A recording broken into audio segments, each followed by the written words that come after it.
Doctor V Subhash ചന്ദ്രബോസിലേക്ക് പോകുന്നു. പരിസ്ഥിതി ഗവേഷകനാണ്. ശ്രീ സുഭാഷ് ചന്ദ്രബോസ്, ഇപ്പോൾ ശ്രീ സി മുരളീധരൻ പറഞ്ഞ വാദങ്ങൾ, അതേ അഭിപ്രായങ്ങൾ തന്നെയാണോ താങ്കൾക്കുമുള്ളത്? അത് ഒരു തരത്തിലുള്ള ഭൂചലനമാണ്, പക്ഷേ അത് ഭൂകമ്പ മാപനിയിൽ രേഖപ്പെടുത്തില്ല. ആശങ്കപ്പെടേണ്ട ഒരു സാഹചര്യം നിലവിലില്ല. ഒരു മർദ്ദമുണ്ടാവുക, അതായത് ഉരുൾപൊട്ടലിന് ശേഷം ഭൂമിക്കടിയിൽ ഇങ്ങനെ ഒരു മർദ്ദമുണ്ടാവുക സ്വാഭാവികമാണ് എന്ന വിലയിരുത്തലാണ്. അതാണോ താങ്കളുടെ മനസ്സിലാക്കൽ? നമ്മൾ മനസ്സിലാക്കേണ്ട ഒരു വളരെ പ്രധാന കാര്യം, റിച്ചർ സ്കെയിലിൽ ഇത് രേഖപ്പെടുത്തിയിട്ടില്ല. അതുകൊണ്ട് ഭൂകമ്പത്തിൻ്റെ ഒരു പട്ടികയിലേക്ക് ഇത് വരുന്നില്ല. പക്ഷേ ഇപ്പോൾ മുരളീധരൻ സാർ പറയുന്നു ഇതൊരു ചലനമാണ്, ഒരു ശബ്ദമൊക്കെ ഉണ്ടായല്ലോ. നമ്മൾ അറിഞ്ഞിരിക്കേണ്ട വളരെ പ്രധാനപ്പെട്ട ഒരു കാര്യം, അത് മാനവരാശിയും നമ്മൾ കേരളീയരും എല്ലാവരും അറിഞ്ഞിരിക്കേണ്ട ഒരു കാര്യം, നമ്മൾ താമസിക്കുന്നത് എല്ലാവരും, ഞാൻ ഉൾപ്പെടെയുള്ള എല്ലാവരും താമസിക്കുന്നത് ഈ ഭൂമിയിൽ ചലനമുള്ളൊരു ഭൂമിയിൽ ഒരു ഫ്ലോട്ടിംഗ് ആയിട്ടുള്ള ഞാൻ വളരെ ലളിതമായി പറയാം, വളരെ ഫ്ലോട്ടിംഗ് ആയിട്ടുള്ള ലാവയുടെയും ഒരുപാട് ഗ്യാസുകളുടെയും ചൂടിൻ്റെയും മർദ്ദത്തിൻ്റെയൊക്കെ മുകളിലാണ് ഈ സംവിധാനങ്ങളെല്ലാം ചെയ്തു വച്ചിരിക്കുന്നത്. അത് കടൽ മാത്രമല്ല, ഭൂമിക്ക് അടിയിലോട്ട് പോകുമ്പോഴുള്ള കാര്യം ഞാനീ പറയുന്നത്.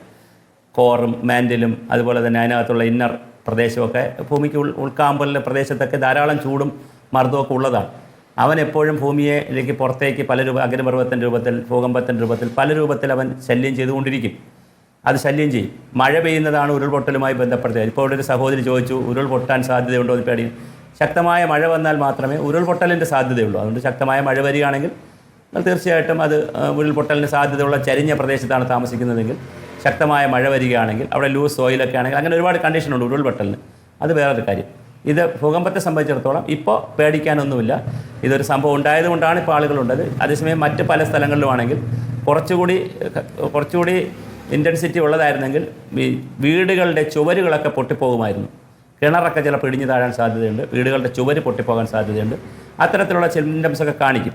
പിന്നെ റിച്ചർ സ്കെയിലും ഇത് കാണിക്കും. എന്തായാലും സീസ്മോളജി ഡിപ്പാർട്ട്മെൻറ്റും പറയുന്നു, സെൻറ്ററും പറയുന്നു, വിദഗ്ധരെല്ലാം ഇത് പറയുന്നു, ഇത് ഭൂകമ്പത്തിൻ്റെ കണ്ടീഷനിലേക്ക് വന്നിട്ടില്ല. പക്ഷേ മുരളീധരൻ സാറിനോട് ഉള്ള എനിക്കുള്ള ചെറിയൊരു അഭിപ്രായ വ്യത്യാസം, അല്ലെങ്കിൽ എൻ്റെ ഒരു അക്കാഡമിക് ഒബ്സർവേഷൻ, കേരളം ഇപ്പോൾ ലെവൽ 3 കിടക്കുന്നത് സംബന്ധിച്ചു എന്ന് പറഞ്ഞാൽ ഒരു മിഡിൽ ഭാഗത്താണ് എന്ന് പറഞ്ഞാൽ വലിയ ഭൂകമ്പം ഉണ്ടാകുന്ന ഒരു സ്ഥലത്തല്ല നമ്മൾ കിടക്കുന്നത് എന്നുള്ളത് ശരിയാണ്. പക്ഷേ അത് മറ്റ് സ്ഥലങ്ങളിൽ ഉണ്ടാകുന്ന ഭൂകമ്പത്തിൻ്റെ സ്വാധീനം ഭാവിയിൽ നമ്മെ സംബന്ധിച്ചിടത്തോളം എങ്ങനെ വരുമെന്ന് നമുക്കറിയില്ല. കാരണം ഭൂമിയുടെ ചലനവും അതുമായി ബന്ധപ്പെട്ടുള്ള കാര്യങ്ങളും ഭൂമിയുടെ കിടപ്പും ഒക്കെ വളരെ പ്രധാനമാണ്. അപ്പോൾ തീർച്ചയായിട്ടും ഇപ്പോൾ യാതൊരു പേടിയുടെയും പ്രശ്നമില്ല എന്നാണ് എല്ലാ വിദഗ്ധരും പറയുന്നത്. ഔദ്യോഗികമായിട്ട് ഗവൺമെൻറ് പറഞ്ഞു, എല്ലാവരും പറയുന്നു. ഭൂകമ്പത്തിൻ്റെ നമ്മൾ പറയുന്ന സോക്കാൾഡ് ഭൂകമ്പത്തിൻ്റെ വലിയ ഡെഫിനിഷനിലേക്ക് ഇത് വന്നിട്ടില്ല. റിച്ചർ സ്കെയിലിൽ ഇത് രേഖപ്പെടുത്തിയിട്ടില്ല. അപ്പോൾ അതുകൊണ്ട് തന്നെ നമുക്ക് ഭൂമിയുടെ ഒരു കുലുക്കമായിട്ടോ ഒരു പ്രകമ്പനമായിട്ടോ എന്ന് തീരുമാനിക്കാം.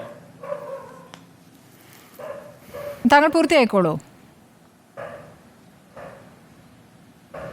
അതെ, അങ്ങനെ നമുക്ക് തീരുമാനിക്കാം.